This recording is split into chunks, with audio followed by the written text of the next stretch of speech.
नमस्कार। आज बात करते हैं एक इम्पॉर्टेंट मानसिक बीमारी जिसको कि बाइपोलर अफेक्टिव डिसऑर्डर कहते हैं। बाइपोलर का मतलब होता है कि बीमारी के दो पोल, जिसमें एक पोल तेजी यानी कि मैनिया या उन्माद या सनकीपन, और दूसरा हिस्सा है डिप्रेशन यानी कि उदासी, मायूसी। और ये दोनों पोल एक साथ एक ही मरीज में अलग अलग टाइम पर होते हैं। और इनमें अक्सर ऐसा देखा गया है कि जो लक्षण होते हैं वो शुरुआती दोनों में उन्हीं की जो व्यक्तित्व होते हैं उनसे थोड़े से बढ़े हुए होते हैं। और आम आदमी ये सोचता है कि ये सामान्य लक्षण है और उसको इग्नोर कर देता है, लेकिन जब ये बीमारियां काफ़ी बढ़ जाती हैं और कई जगह नुकसान कर देती हैं तब लोगों को एहसास होता है कि कुछ गड़बड़ हो रहा है। तब तक काफ़ी देर हो जाती है। और ये अगर नॉलेज या इस नॉलेज को लोगों में अगर मालूम हो जाए तो लोग जल्दी से बीमारी को पहचान कर टाइम से इलाज करें और तमाम चीज़ों के नुकसान से बच सकते हैं। अब मैनिया या उन्माद क्या होता है, इसमें क्या लक्षण होते हैं, ये जानना भी बड़ा इम्पॉर्टेंट है। अक्सर ऐसा देखा गया है कि जो मैनिया रोग होता है इसमें रोगी ज़्यादा प्रसन्नचित्त, मन बहुत खुश रहता है, उत्तेजित और उत्साही होते हैं, अपनी हैसियत से ऊंची, ज़्यादा खर्चीली और बेवकूफ़ी की बातें भी सोचते हैं। इनको बहुधा भ्रम हो जाता है कि बहुत लोकप्रिय नेता, अभिनेता या प्रभावशाली व्यक्ति हैं, जबकि ग्राउंड रियलिटी में ऐसा नहीं होता है।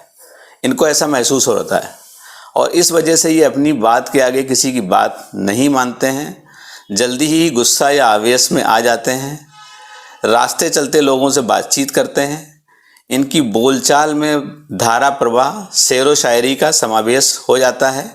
ये एक जगह टिक कर नहीं बैठते हैं, मन अधिक चंचल हो जाता है और जल्दी जल्दी चलते हैं। इनका रुझान फैशन, सेक्स, धार्मिकता और दान दक्षिणा की ओर ज़्यादा हो जाता है। बहुत बार ऐसा भी होता है कि ज़्यादा पैसे खर्च करते हैं, ज़रा सा खुश हुए तो पैसे ज़्यादा खर्च कर रहे हैं, फिर उसका कोई हिसाब किताब भी नहीं होता है। मन में अधिक चंचलता आ जाती है। इनकी कार्य क्षमता और भूख बढ़ जाती है और ये मरीज अपने आप को बीमार नहीं मानते हैं। ये सबसे इम्पॉर्टेंट है।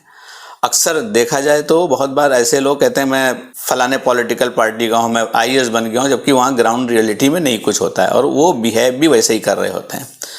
आमतौर से अगर ये लक्षण एक हफ्ते से ज़्यादा किसी मरीज में मौजूद हैं तो इसको मैनिया नामक बीमारी कहा जाता है। और दूसरा जो बीमारी इसमें होती है बाइपोलर में, उसको कहते हैं डिप्रेशन। कभी मैनिया होगा, कभी डिप्रेशन होगा और ये बाइपोल कहलाती है। डिप्रेशन में आमतौर से जो लक्षण होते हैं वो जिंदगी नीरस महसूस होती है, किसी भी कार्य को या लोगों से बात करने में उस मरीज का मन नहीं करता है, व्यक्ति एकांत जीवन व्यतीत करने लगता है, उसको अपना जीवन व्यर्थ और उत्साहहीन लगता है, वो कभी कभी अपने आप को बिल्कुल बेकार व पापी समझने लगता है, उसमें हीन भावना आ जाती है, उसकी याददाश्त में कमी आ सकती है, वो अपने आप को थका हुआ महसूस करता है, चिड़चिड़ापन भी बढ़ जाता है और कभी कभी ये निराशा यहाँ तक बढ़ जाती है कि उसको लगता है कि जीवन बेकार है, यह इलाज कराना भी बेकार है और आत्महत्या का प्रयास भी करते हैं ऐसे मरीज जो डिप्रेशन के लोग होते हैं। अगर ये लक्षण एक हफ्ते से ज़्यादा मौजूद हैं तब इसको डिप्रेशन रोग की संज्ञा दी जाती है। अगर एक हफ्ते से कम है तो उसको नॉर्मली डिप्रेशन नहीं कहते हैं। तो आमतौर से जो ये दोनों बीमारियां हैं वो अलग अलग टाइम पर एक ही मरीज में होती हैं, तब इसको बाइपोलर डिसऑर्डर कहते हैं। आमतौर से इसके इलाज में जो तैयारियां की जाती हैं उसमें मूड स्टेबलाइजर का यूज़ किया जाता है।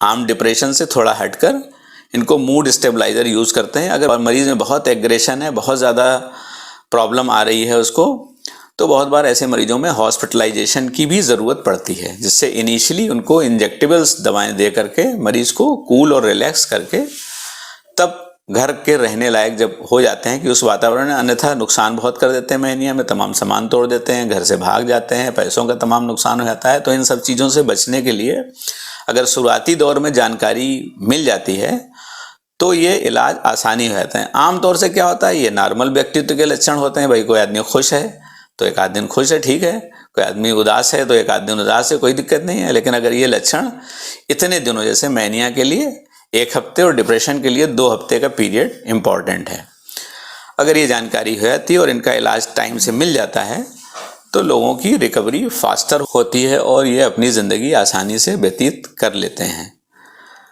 मुझे लगता है कि ये जानकारी अगर आम लोगों तक भी पहुंचती है तो इससे तमाम बीमारियां पहचानना और उनका समय पर इलाज होना आसान हो जाता है और उनकी ज़िंदगी सुगम और आसान हो जाती है। मेरी ये जानकारियां अगर आप लोगों को पसंद आई हों तो कृपया इसको लाइक करें और आगे की इसी तरीके की नॉलेजपूर्ण जानकारी के लिए इस चैनल को सब्सक्राइब करें और दूसरों की जानकारियां बढ़ाने के लिए इसको शेयर भी करें। धन्यवाद।